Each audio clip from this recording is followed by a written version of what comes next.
Good morning, everyone.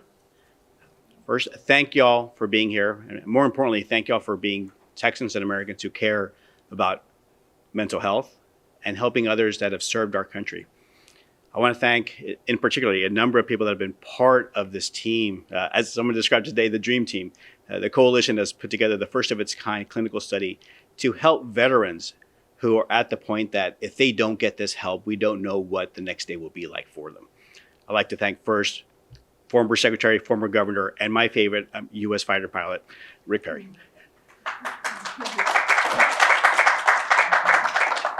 We also want to thank Amber and Marcus Capone, both tremendous advocates who lead the organization Veterans Exploring Treatment Solutions.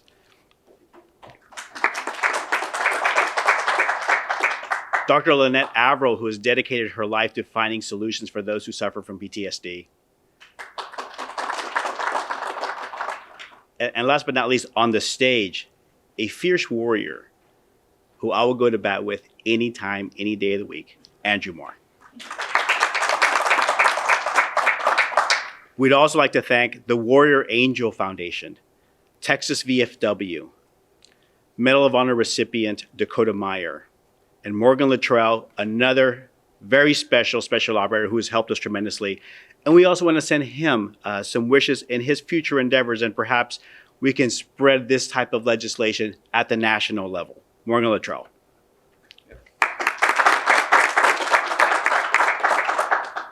The genesis of this bill is not a typical one. We didn't have groups coming to our office saying, can you please carry this piece of legislation, giving us sample language. We actually began, maybe in the old-fashioned way or maybe in a novel way, of actually reading scientific journals, reports, articles, stories, letting us know what are possible solutions out there for people who suffer from mental illness, in particular PTSD. It's not an easy process. It's a topic that I've been studying for a number of years. And when mentioning this topic to other legislators, you can imagine their initial reluctance to do something that hasn't been done before, to advocate for a type of treatment that makes some people shudder, especially in Texas, as you can imagine. But we knew that the science was out there. And more importantly, through meeting the right people, we found out that the advocates are out there as well, and their voices needed to be heard. So in putting together this piece of legislation, working with the drafters, and more importantly, with the stakeholders that you see on this stage, we were able to present a united front, make coalitions, build a team, and more importantly, grow the support that led to a bill passing overwhelmingly in the Texas House of Representatives, and even stronger support in the state Senate. I've never seen a committee chairperson actually cry during a hearing. And that happened, the testimony that was given on that day in the Texas House. And with that, we're able to now expand research and access through this clinical trial. But more importantly, we think that this sets in motion what we hope will be a number of dominoes falling throughout the entire country and possibly lead to leadership at the federal level to make this program nationwide. It's the first step, but it's an important step. With this type of success, we think that we can expand for future research, including MDMA clinical trials here in Texas, additional funding to expand access to a ketamine pilot project. We know that we currently have some federal dollars, and we would like to advocate for their use to provide additional people to receive treatment to help them to heal. We think that there's an opportunity here, and we ask y'all to be those advocates. As the saying goes, as goes Texas, goes the nation. This has shown the way. And we're not just talking here. We have actually had meetings. I have sat personally with the Lieutenant Governor of the state of Pennsylvania, John Fetterman, who is a strong advocate of psychedelic therapy to treat things like PTSD. They have introduced a bill that already has 25 co-sponsors led by Representative Pennychuck. It will expand what we're doing to include 10 mental health conditions as part of their study of psilocybin. The state of New York would like to establish a psychedelic research institute building on what Texas has already done. North Carolina, led by a bill led by Republicans in a state that is governed by a Democratic governor, is doing almost the exact same type of bill that we're doing. Michigan has one coming. They've told us they've been reaching out to our office to find out who our stakeholders are and are they available to help them with their bill. And at the national level, we know Dan Crenshaw, who represents this area, I believe, of Houston, is going to be pushing forward a similar bill. We think that Texas has shown the way. And with that, those that have helped us get to this point, that have helped me see the way as well, to refine the vision, is the person I'd like you to hear from next. And that's our former Governor, Rick Perry. Rick. Alex, thank you very much. It's a treat to be here today. And what I mean by that is this is an enjoyable moment for me to be on the stage with the talent that's here, but in particular by this man standing to my right. If you watch much television or listen to much radio today, you would think that Republicans and Democrats never talk to each other. They hate each other, that there's this great visceral fight.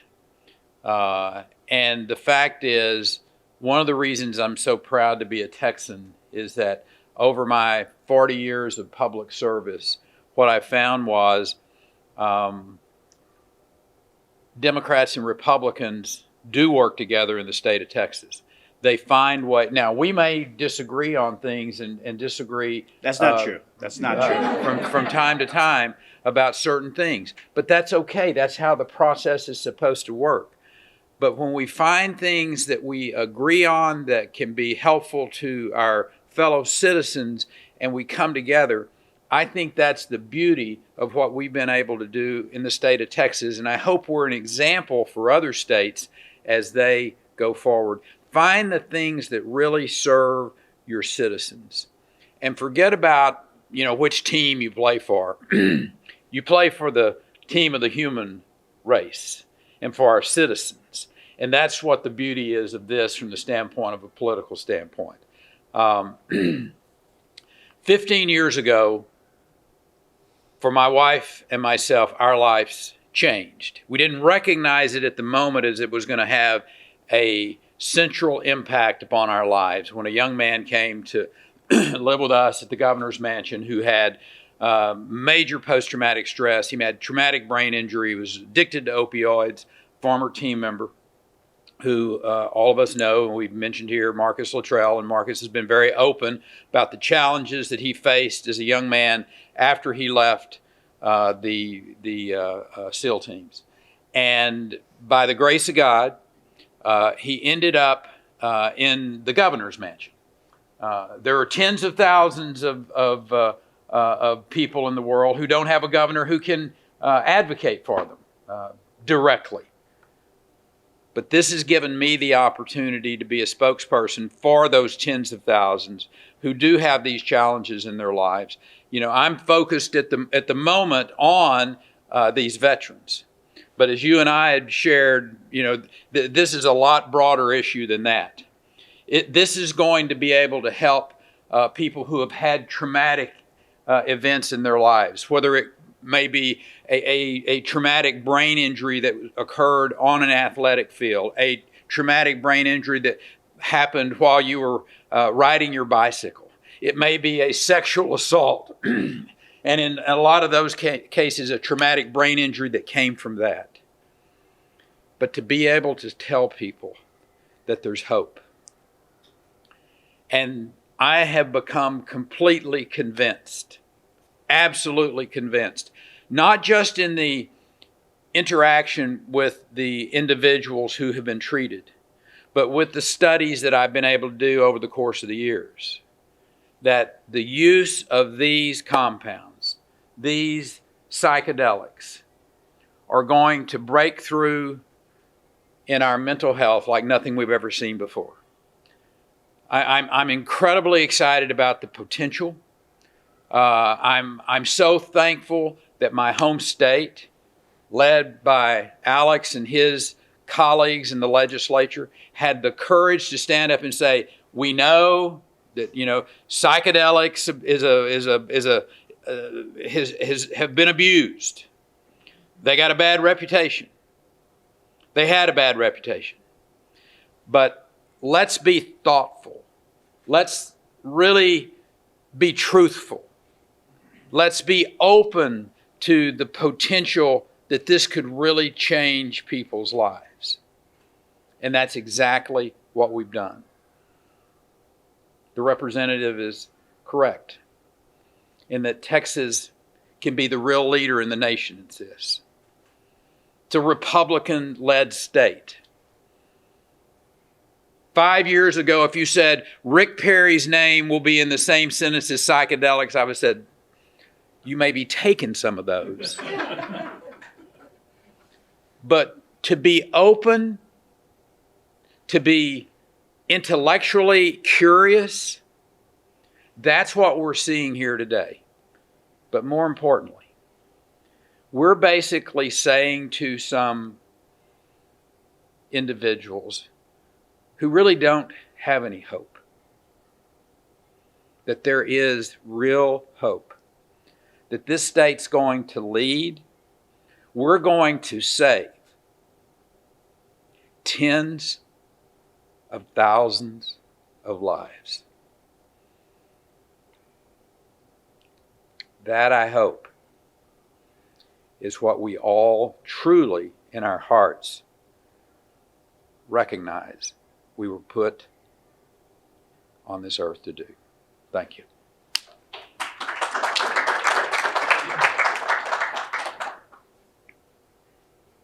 We don't often see that type of legislation where you can find not just a Democrat and a Republican working very hard to pass a piece of legislation that they think will be helpful.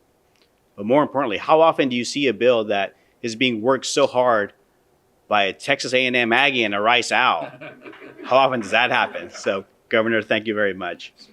Next, I'd like to introduce one of my newest friends and a tremendous advocate and warrior in her own right, Amber Capone. Amber.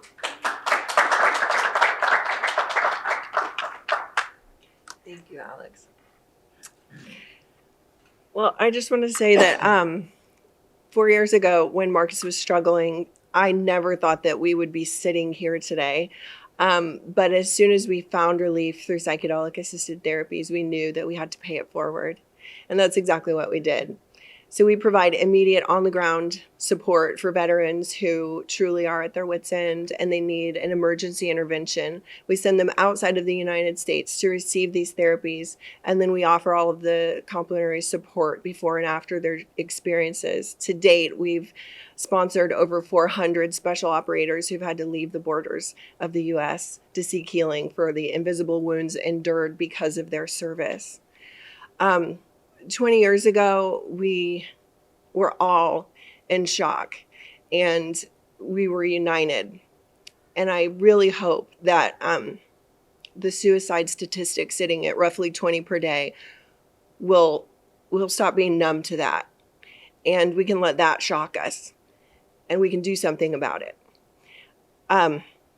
I am proud to be a Texan. I wasn't born here, so I'm maybe not technically a Texan, but to live in this state at this time, I'm so proud to have been a part of this. Texas will undoubtedly lead the way. So I thank you, Alex, for having the courage to take this forward. We understand that it's not easy.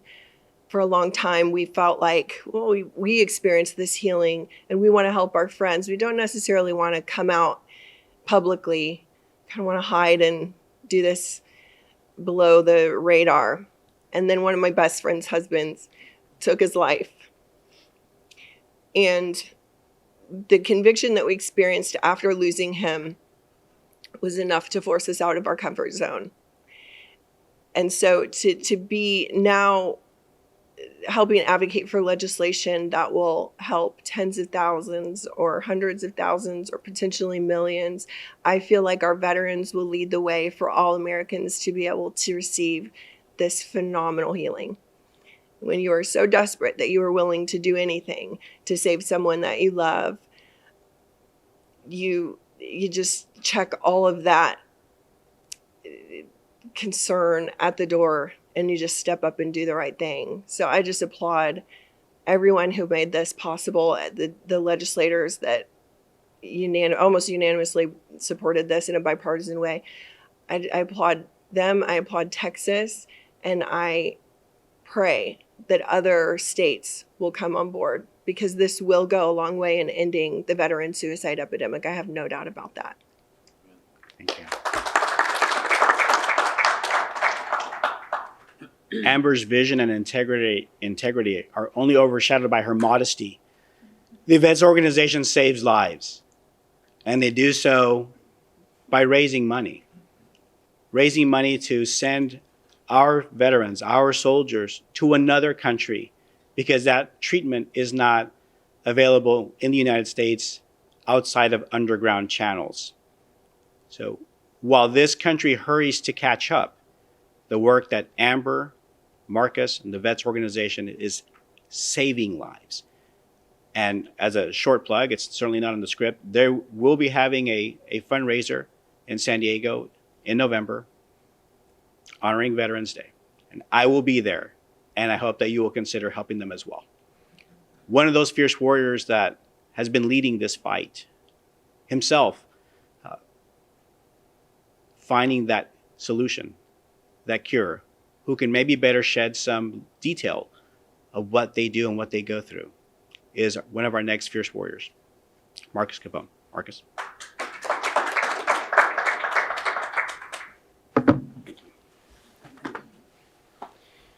So I think this was a setup that I had to go after Amber. So I have some notes here, because I'm not as sharp as she is. Can you hear me? Okay. Thank you, You Representative. want me to hold the mic up? No, we're good. I'll bend over like this. Governor, thank you for everything you're doing. Amber, of course, love you. Dr. Averill, and my bro over there, thank you for coming. I'm Marcus Capone. I, along with Amber, co-founder, chairman of Vets. I'm also a veteran. I served 13 years as a Navy SEAL, and I did 7 tours overseas. I know the struggles firsthand of our veterans that are coming back from 20 years of sustained combat. I also know the healing power of psychedelic medicines, and I can tell you they are far superior than anything being offered right now to our veterans. That's why we're here today, as you know. Our veterans need access to these medicines right here within our borders, and we shouldn't have to go outside the borders of the United States to receive these treatments. The last thing I'll say, I just salute Texas for choosing common sense over politics. So thanks again. Thank you. Sir.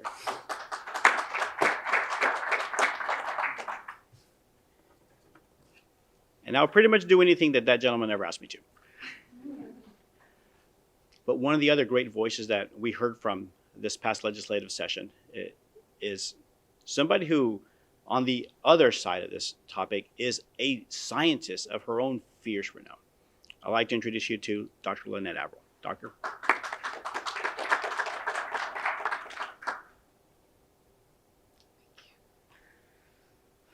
Well, it's such an honor to share the stage again with this remarkable dream team. There are so many things that I would love to say, and I think one of them is that I am so incredibly overwhelmed with excitement that Texas has pushed forward this legislation.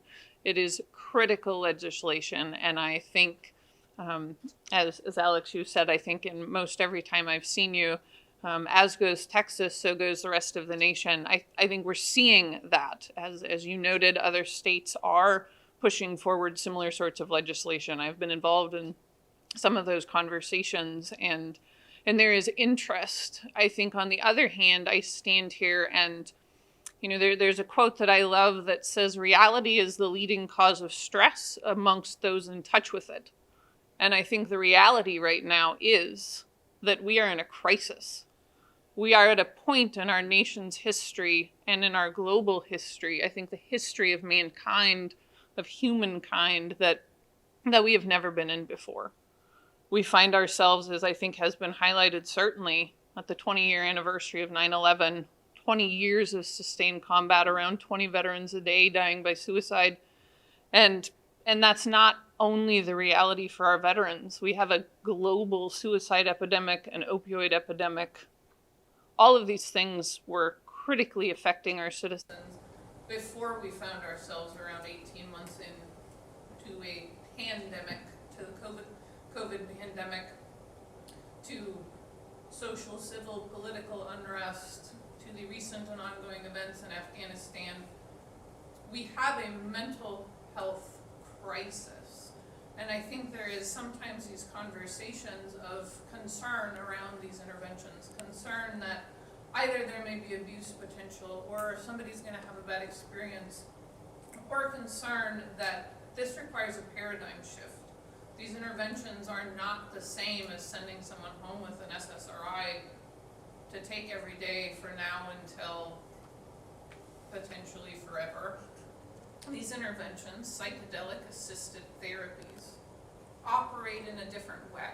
They do require a paradigm shift in the way that we think about healthcare, in the way that we think about mental health, and in the way that we think about healing.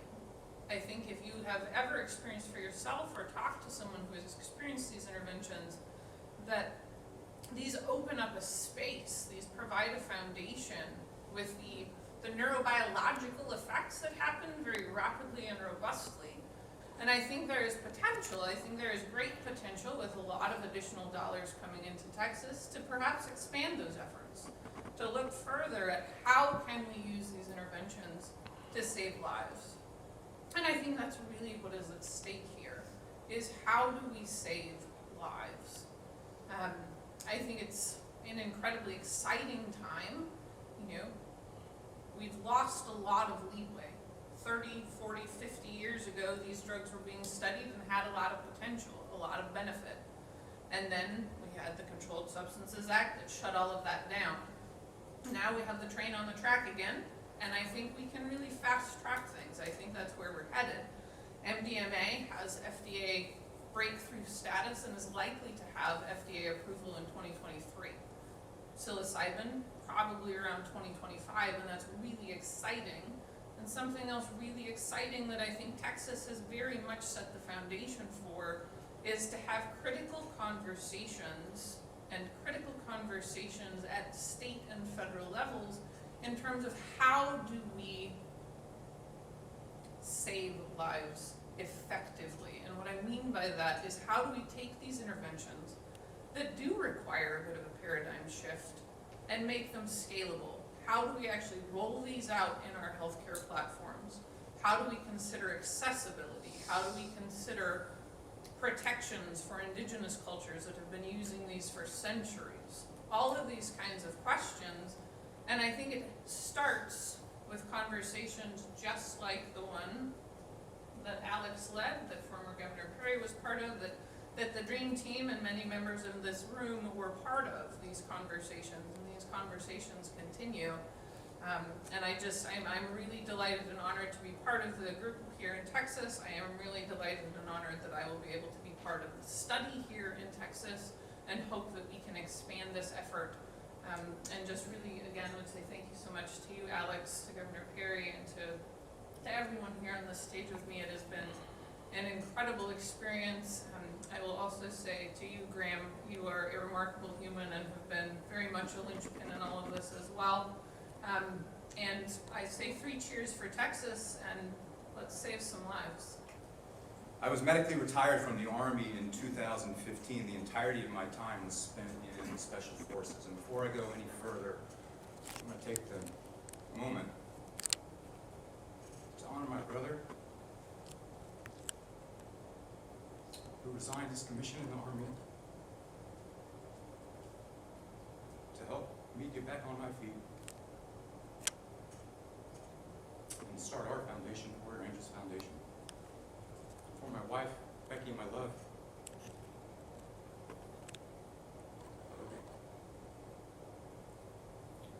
a career spent enduring explosive concussive blast wave after explosive concussive blast wave, finally caught up with me.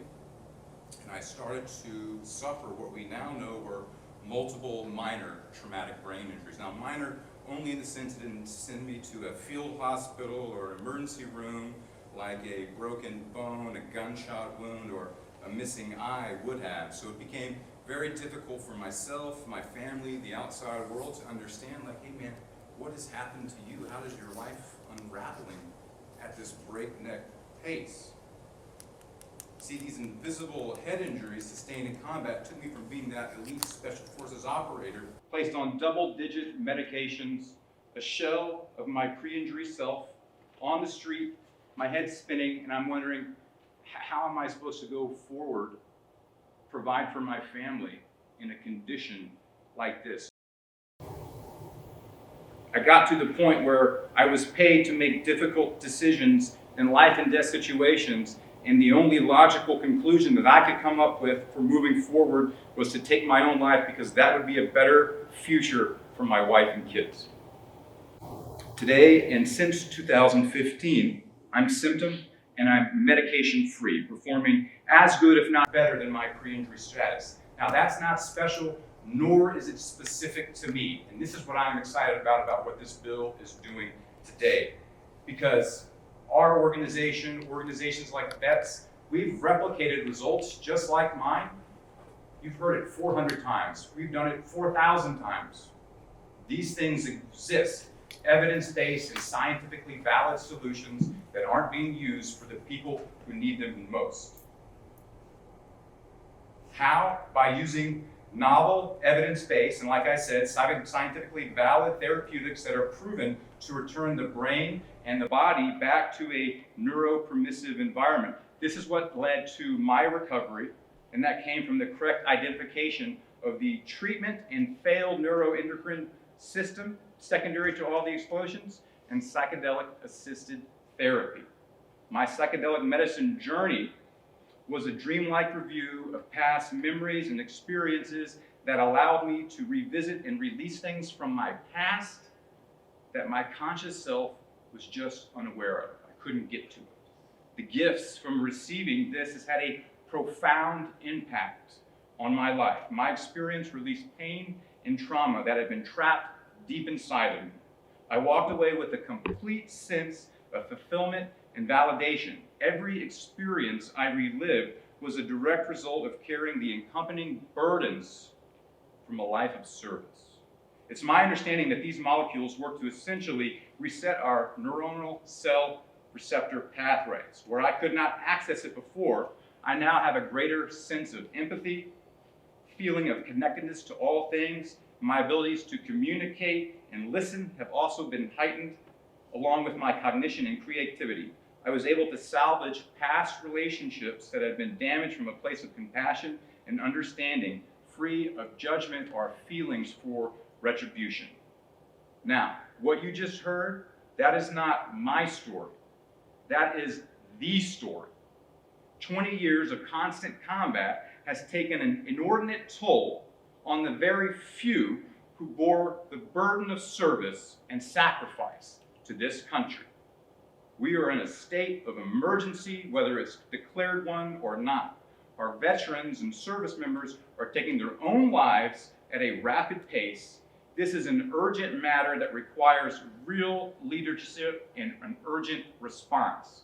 And I'm here to tell you that is what we got out of Representative Dominguez and Governor Secretary Perry. Texas is leading the way, and this is just step one.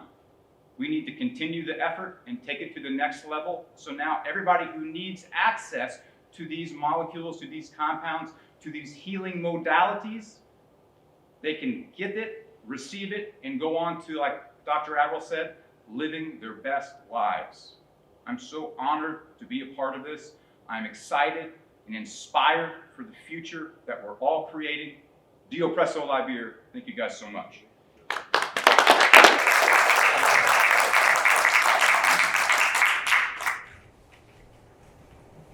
And now you know why it passed unanimously out into the Committee of Public Health. I'd like to take this moment to recognize those that are on stage. With you, you have copies of the bill that is now Texas law. And if we can, I'd like to show that to those of the audience for a brief moment.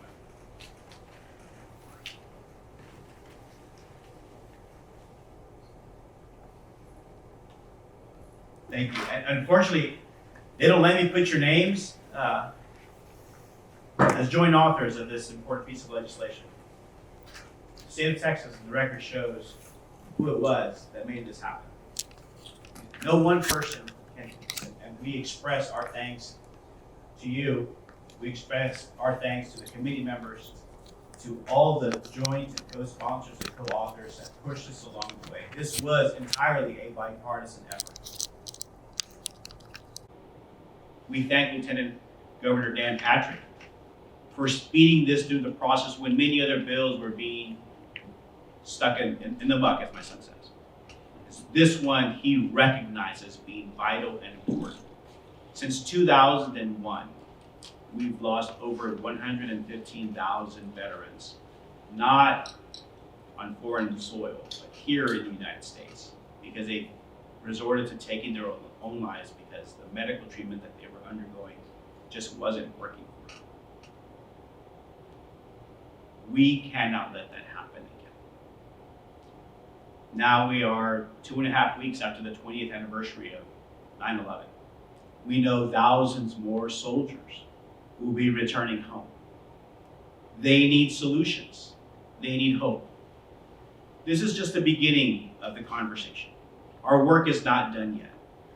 We will continue to work in this state, not just in future legislatures, but in the current one.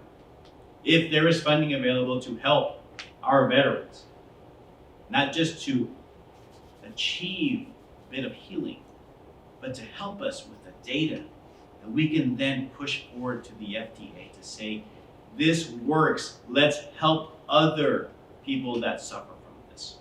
Victims of car crashes, first responders, those that have put their lives at risk, and those whose lives have been endangered because sometimes life happens, whether they're a victim of a car accident that resulted in a TBI, or the victim of a sexual assault who needs healing. If the solutions are here, let's produce this data if it shows that it is a good treatment. And if it's not, so that we can then move on and find other solutions.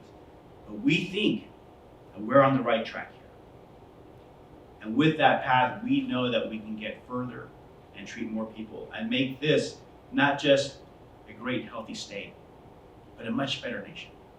For that, I thank you. Thank you for listening to us. Please be those voices that we need out there. And for now, I'd like to invite you to be part of the conversation. If any of you have a question that you'd like to ask either myself or the stakeholders that are on stage. Yes, sir. 1802 was an amazing first step. What do you see as the next step in the journey? An excellent question. HB 1802 it is really the first of its kind type of bill in the state of Texas. We've seen bills that expand compassionate use for the use of medical cannabis, which is important in its own right. This was something entirely different. We're not talking about psychotropics, we're talking about psychedelics. And I think what we've done here is we have opened the door this much. And I think the next part of it is expanding access to the clinical trial. HB 1802 allows for a clinical trial using psilocybin, more commonly known to many people as mushrooms.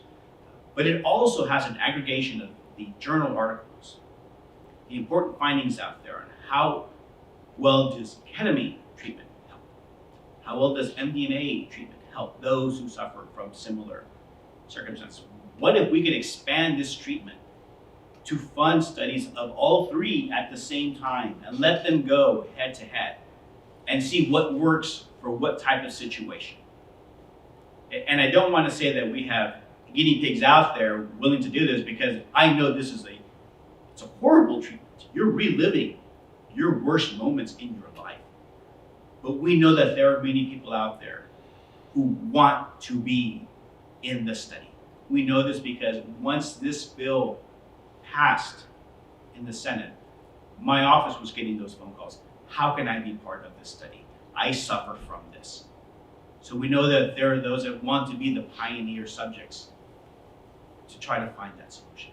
And I think that's the first step. The next step is bringing in more legislators, more state and national leaders to be those advocates, to push these types of studies all over this country. Yes, sir.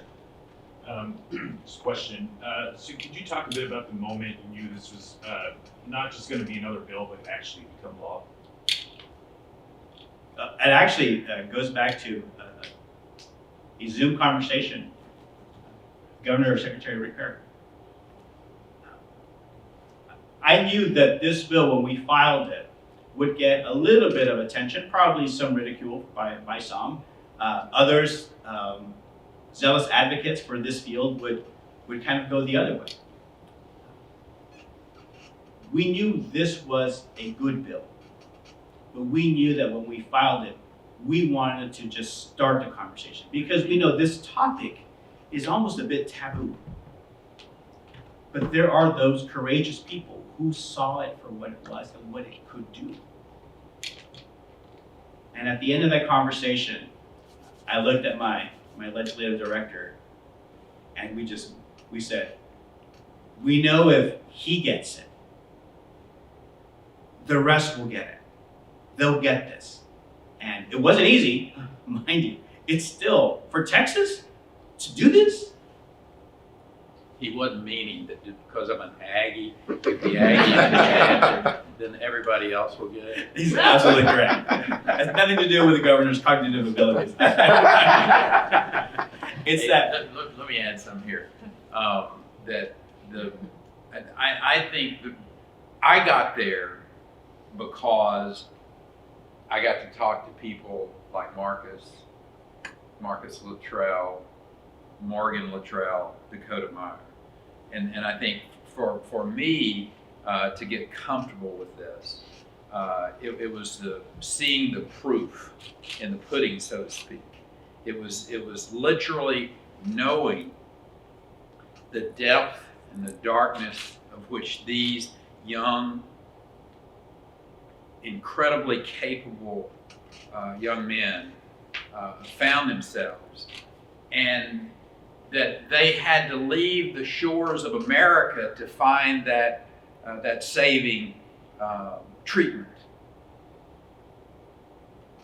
And I think my message was this: if you believe in them, if you believe that their lives are worth saving, then if you're worried about your reputation, you've got your priorities mixed up. And that's what this is really about. This is about allowing, literally, Andrew, tens of thousands of people in this country the freedom and the respect that they can get this treatment in the United States. They don't have to go offshore.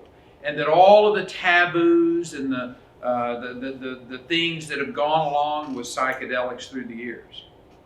Now, are we going to do it right?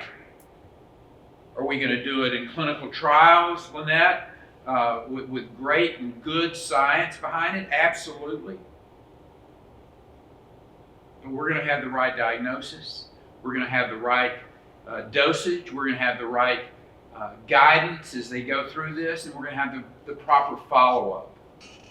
And at that particular point in time, the science, I'm completely convinced, will be very, very powerful, and that we can stand back as a society and recognize that we collectively have done something very, very good for those that we know, that we love, and thousands that we never had the opportunity to even meet. But we know that their lives are going to be better.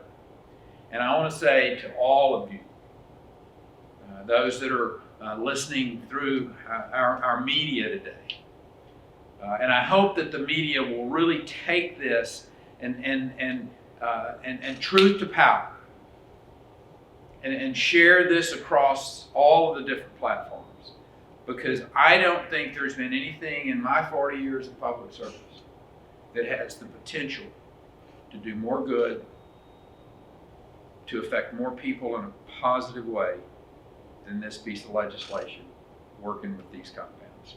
Appreciate you, brother. Thank you, sir. What we've done is monumental. We've changed the course of the lives of our veterans today. We've done that. We hope that we can find this study to be as good as we think it can be. And done properly, and we have no doubt that the Baylor College of Medicine is going to do things the exact right way. We're in the top area, the top medical field, the best medical facilities anywhere. We will have the finest subjects. We will, I think, make history. And I think if we're right, we can save a lot of lives so that our other soldiers don't have to leave their military careers. So husbands and wives can get their spouses home. So when you see them and you give them the hug at the end of the day, it's just because you're happy or because the Cowboys won that day. Or maybe your high school team. We'll get there. And we'll get there together. Thank you, everyone. Thank you.